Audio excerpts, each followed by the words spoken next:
Κύριε Ρεγκούζα, στις δημοσκοπήσεις η Νέα Δημοκρατία μπορεί να είναι πρώτη.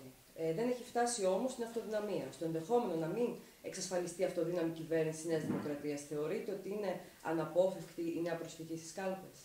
Οι δημοσκοπήσεις δεν αποτυπώνουν την ακριβή πρόθεση των πολιτών πολλές φορές, γιατί έχουν το στοιχείο της προσωρινότητας και της εκδίκησης. Και εκ του ασφαλούς απαντούν οι πολίτες. Επομένως, περιμένετε λίγο να φτάσουμε κοντά στις εκλογές, να δούμε το αποτέλεσμα των εκλογών, το οποίο πιστεύω θα είναι νικηφόρο για τη Νέα Δημοκρατία, στοχεύοντας πάντοτε την αυτοδυναμία, και εάν και εφόσον η αυτοδυναμία δεν επιτευχθεί, τότε θα το ξανασυζητήσουμε με το νέο πολιτικό σκηνικό που θα έχει στρωθεί. Σε κάθε περίπτωση όμως, η αδυναμία προγραμματικών συγκλήσεων θα οδηγήσει μοιραία σε νέες εκλογές. Και αυτό βέβαια όχι με ευθύνη της Νέας Δημοκρατίας ή του Αντώνη Σαμαρά, αλλά με ευθύνη των πολιτών που θα έχουν διαμορφώσει ένα τέτοιο σκηνικό. Δεν αποκλεί την Τρόικα να ζητήσει από την νέα κυβέρνηση που θα προκύψει από τις εκλογές και νέα επώδυνα μέτρα. Από πού θα κόψει η Νέα Δημοκρατία για να μπορέσει να ανταποκριθεί στα νέα αυτά μέτρα? Καταρχήν, οι παράλληλες πολιτικές που οδηγούν στο μνημόνιο, στο στόχο του μνημονίου, δεν θα ακυρωθεί. Αλλά με εναλλακτικές όμως πολιτικές, ισοδύναμες όπως λέγονται, θα μπορούμε να υπηρετήσουμε με καλύτερο τρόπο το στόχο της ανάπτυξης. Και η ανάπτυξη είναι το ζητούμενο, όπως το έχει επισημάνει ο Αντώνης Σαμαράς, από το ΖΑΠΕ 1, ΖΑΠΕ 2 και βέβαια από τις κατά καιρούς ομιλίες του και στη Βουλή. Θεωρώ λοιπόν ότι υπάρχει τρόπος να αναπληρωθούν αυτά τα ποσά και κυρίως υπάρχει τρόπος να αναπληρωθούν τα χαμένα εισοδήματα των πολυτέκνων και των μικροσυνταξιούχων. Ο Αντώνης Σαμαράς έχει δεσμευτεί ότι η Νέα Δημοκρατία έχει κοστολογήσει αυτά τα μέτρα και στοιχίζουν περίπου 350 εκατομμύρια ευρώ, ένα ποσό που δημοσιονομικά είναι επιτρεπτό να χρησιμοποιηθεί.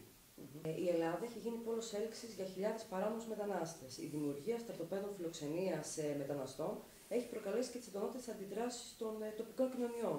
Τι πρέπει να γίνει για το θέμα αυτό? Ένα μέρος της οικονομικής κρίσης οφείλεται και στην ύπαρξη ακριβώς αυτών των ανεξέλεκτων παράνομων μεταναστών. Θεωρώ ότι από ανθρωπιστικής πλευράς πρέπει να αντιμετωπιστεί το πρόβλημα, αλλά ωστόσο όμως η μεταναστευτική πολιτική δεν ασκείται στο πόδι, όπως επιχειρείται στην προηγουμένη περίπτωση, όχι πριν τις εκλογές, και βέβαια δεν καλύπτει το σύνολο των μεταναστών. Γι' αυτό πρέπει η μεταναστευτική πολιτική και γενικότερα το νομοσχέδιο για τους μετανάστες που ψηφίστηκε από την τελευταία κυβέρνηση πρέπει το συντομότερο να αναθεωρηθεί. Και βέβαια πρέπει να σας προσθέσω ότι οι χώροι αυτή εγκατάστασης των μεταναστών πρέπει να συζητηθούν με τους τοπικούς παράγοντες, γιατί χωρίς τους τοπικούς παράγοντες δεν έχουν καμία προοπτική επιτυχίας. Τώρα, όσον αφορά τις συντάξεις και τα πολυτεχνικά επιδόματα, δεν γίνεται να πάνε πιο κάτω. Είναι δυνατή η αποκατάστασή τους? Είναι βεβαίως η διαφύλαξη καταρχήν της τιμητικής σύνταξης για τους πολύτεχνους και ταυτόχρονα το κατώτατο όριο των συντάξεων να ανεβεί. Είμαστε αποφασισμένοι να το κάνουμε και να το διασφαλίσουμε και πριν από τις εκλογές. Δηλαδή να το υποσχεθούμε, γιατί εμείς στη Νέα Δημοκρατία δεν υποσχόμαστε, δεν λέμε λόγια, κάνουμε έργα. Τις τελευταίες μέρες βλέπουμε να κατατίθεται στη Βουλή δεκάδες τροπολογίες σε χρόνο ρεκόρ. Πώς το χαρακτηρίζετε αυτό? Ένα παράδεκτο φαινόμενο που ακυρώνει και αδικεί και την Βουλή καταρχήν, αλλά αδικεί και το επίγον χαρακτηριστικό των τροπολογιών που πολλές φορές τις χαρακτηρίζει. Θεωρώ λοιπόν ότι προεκλογικά δεν είναι δυνατόν να γίνεται αυτός ο πόλεμος των ρουσφετολογικών προσλήψεων και να ακυρώνει και το νόημα των τροπολογιών που ήταν αναγκαίες.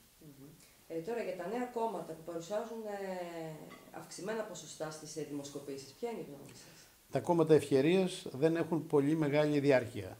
Καταρχήν, τα κόμματα τα ευκαιριακά αλλιεύουν ψήφους διαμαρτυρίας και τα κόμματα με ψήφους διαμαρτυρίας δεν έχουν προοπτική να ζήσουν για πολύ. Εκτιμώ λοιπόν ότι τα μικρά κόμματα αυτή τη στιγμή παίζουν αυτό το ρόλο, προσπαθούν να εκμεταλλευτούν το θυμό και την οργή των πολιτών που δικαιολογημένα υπάρχει και ταυτόχρονα ουσιαστικά ακυρώνουν αυτό το στόχο που θα έπρεπε να υπάρχει ως προμετωπίδα σε αυτές τις εκλογές, δηλαδή την επόμενη των εκλογών να έχουμε ένα σταθερό πολιτικό σύστημα, μια σταθερή κυβέρνηση που την έχει ανάγκη ο τόπος.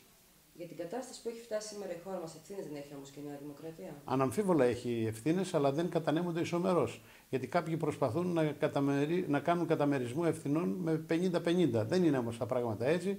γιατί τα επιμέρους στοιχεία, όπως παραδείγματος χάρη ο χρόνος διακυβέρνησης, αλλά και οι πολιτικές που ασκήθηκαν, δεν αφορούν και τα δύο κόμματα, αλλά αφορούν το κόμμα κυρίως του Γιώργου Παπανδρέου, που δημιούργησε και έφτασε την χώρα σε αυτή την κατάσταση που ζούμε όλοι σήμερα.